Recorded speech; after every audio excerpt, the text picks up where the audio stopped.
the shooter was in the back seat of the truck? Yes. Okay, you have to explain that to me. So he's in the back seat shooting with people sitting in the front seat. Yeah. And he shot through the windshield with an AR-15 and 5 bullets shooting out the window, and just one bullet hit my brother in the neck and out of the head while he was on his knees. Was anybody else hit? No. Okay. So what are they saying they were doing? I mean, who does that? And I mean, what? Let me just ask you, what is their side of the story that would cause them to shoot through the windshield of their own vehicle? People do everything. Their side of the story was that there was a report of like a looting being done, and so the truck was pulling up to the scene, and before the car had even stopped, the officer Jarrett Tom was in the back seat of the pickup truck and grabbed his AR-15 and shot through the windshield 5 times. And while he shot my brother, the car didn't even stop, and the car stopped after the fact that Sean was shot. So it was like 50 yards behind, like it was pretty far, and you couldn't even see my brother regardless, and he was just shooting just to shoot. You didn't see my brother with the gun because he didn't have a gun, and regardless, you probably didn't even see my brother regardless because it was just so far. But these people are just so trigger happy, and in Vallejo there's a tradition in which they all bend their badge. They bend their star on their the star that they have to signify how many bodies they all killed. And this has been leaked by the ex-chief who was fired by the city for being a whistleblower and speaking out on this is not right. These officers go have barbecues to celebrate and signify when they bend their badge. And there's a group of officers in Vallejo that are called the Fatal 14. And there's 14 officers that have killed more than from one person to 5 people, and they're still on the force and still working. So Vallejo's been getting away with this for such a long time, and for them to have a tradition to bend their badge and followed by like a barbecue and celebration to, like it's this huge frat boy culture of like, congratulations, you killed someone, welcome to the club, and it's one of those things like, what if Jarrett Tom was just shooting to shoot and hoping to get his badge bent, just to join this little club of initiation. The barbecues and celebrations kind of like the barbecues and picnics they would have after lynchings. Yeah. But it sounds like what you're saying is that that's exactly what he did. He was just shooting randomly. He was.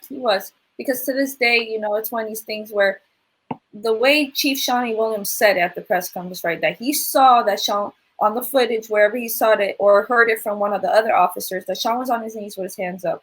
And instantly once, Jarrett Tom murders my brother and then the car stops, he says, what did he point at us? Oh, I don't know, man. The other guy who was driving said, I don't know, man. And he said in a way like as cold, hey, he had a gun. Or you really messed yourself up, and it for us it was painful to see my brother's last final moments, and the fact that they dehumanize us, they dehumanize Black and brown men and women, that they had my brother handcuffed while he was lifeless. After they had shot my brother, they put him into handcuffs still. And they gave him the wrong kind of CPR. When someone has a wound, you apply pressure. And they were giving him CPR, exerting more blood out of the body. And it was horrible. Yeah, and it's one of these things, too, where Vallejo, it's been happening for so long. And it's just hurt. It's painful. It's painful to watch because we've seen our brother have run-ins with officers. We've seen how they mistreat our brothers and sisters on the streets, and it's just different when it's one of your own loved ones. And you have to see all this, and as we're turning our pain to power and continuing this fight, and really ensuring that we're the last family in Vallejo that has to endure this pain because this has happened for too long. And we feel like with Sean's last text message of sending us the link for George Floyd to, can you get George Floyd justice? And just like his last text message was to get George Floyd justice, our message from that was, now we're going to get you justice. And it's kind of like he passed the baton to us and was like, you know what, here's the tools and run with it. And, it's been 6 months now and we've accomplished a lot.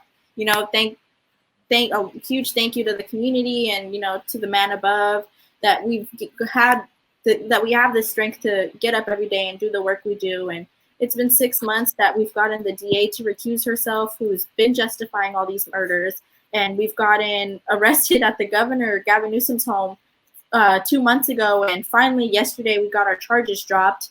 But it's just one of those things where impacted families shouldn't have to continue to put their bodies on the line just to get, you know, what simply should be a given, you know. And a lot of these politicians get silent hush money to vote no on legislation. And we've just been exposed to so much within the last few months that, you know, we're just in awe of what we're doing. And, you know, we're not just doing it for Sean, because we understand that so many people can be Sean. And, you know, Sean has been a bunch of other people, that we're not just fighting for Sean. Like, yes, justice for our brother, but it's part of a bigger thing.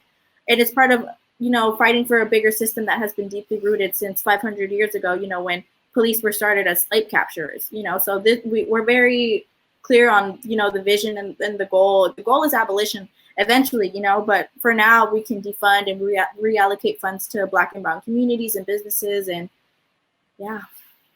Well, you know, don't say defund. Joe Biden, everybody says, oh, that costs us seats. But see, I know something different.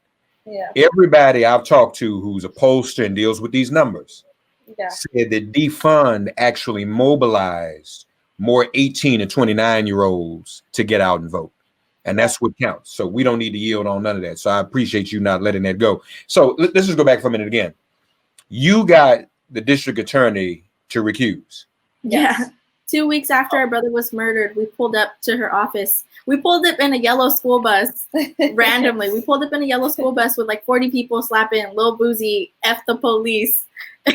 And then we turned in a whole petition, and like our lawyers turned in a whole packet of, you know, recommending her to recuse herself, not just in our brother's case, but in Willie McCoy's case, who was also murdered in Vallejo. And he was shot 57 times a year before my brother. And he was just sleeping in his car at a Taco Bell. And yeah, so we've gotten her to recuse. We've gotten Nancy Pelosi to speak out and demand the FBI of Sacramento to intervene, although we don't want the FBI to intervene. It's just one of those things that Nancy Pelosi is a dinosaur and she doesn't really speak out on much, you know, but at least she's speaking out on, you know, our brother's case. So, I mean, it's, you know, we're not disturbing the peace. We're disturbing people's silence, and people have been silenced for way too long. And, you know, we're just upsetting the setup. All right, y'all. So they said two bad words. They said defund. They said Nancy's a dinosaur. So, Lord have mercy. You know, but it's one of these things where we, as impacted families, you know, we have all these people who have been in office for far too long, and there's been so many murders by police. And here in 2020, under, like you said, a police-demic and pandemic, COVID, you know, that we're seeing, you know, these conversations we may have had a couple of years ago, people were like, nah, forget it, you know, yes, say their names, but, you know, people turn their cheek. And now it's, as we're in lockdown, you know, people have to see it. You can't just turn your cheek anymore. You know, there is a lot of performance art and performance activism. We understand that. But for impacted families, like Ashley said, we have to continue to put our bodies on the line. And that's what we need to build that bridge between impacted families and politicians. You know, yes, you can say our loved ones' names, and give us our condolences, but where are the actions? Yeah, you know, condolences are meaningless gestures if you don't put your work to what your mouth is saying. So. Oh, so there's three things now: defund, dinosaur, and they just called out performance activism, y'all. Yeah. I feel you on that. That's a whole nother conversation. So, okay, where is the officer now? What's the officer's deal? So a month after he murdered my brother, he's back on the force. He's working. We don't know if he's on the streets or like a desk job. But it's one of these things where, as the chief, he has the power to fire this individual. You know, they have the power to do what's right. And they keep talking about de-escalation, transparency, and all these things. But where was that when all your team pulled up on my brother? You know, what if Jarrett Ton pulled out of the car and just de-escalated the situation? You know, what would have been the outcome? You know, Sean would have been here to tell his story versus us having to do that for him. Unbelievable. The demand that we put out on the PSA 2 was for there to be a special prosecutor. Let us tell our audience why that's important. I mean, it's really necessary. The DA is recused. Yeah. These other people in the system you can trust. You really need a special prosecutor. So from the beginning, our attorney has reached out to the AG's office for about 5 years to intervene and look over what's been happening in Vallejo for far too long. They've always declined. They've always declined. Until my brother's case is the first time Javier Becerra, the AG of California, said he will intervene and look into the murder of my brother. Then, this was what, like, wow, someone's actually going to do something that's in the right, and be a part of history. And this is when he said, no, my office will just look at the police, how the police are in Vallejo, but also just the destruction of evidence, as the murder itself is not anything important for him. And after Krishna Abrams, which is the DA of Solano County, recused herself, she bounced the case to the AG's office. The AG bounced it back to her and saying, and it just became this game of political, like, hot potato, and they've been passing the case back and forth.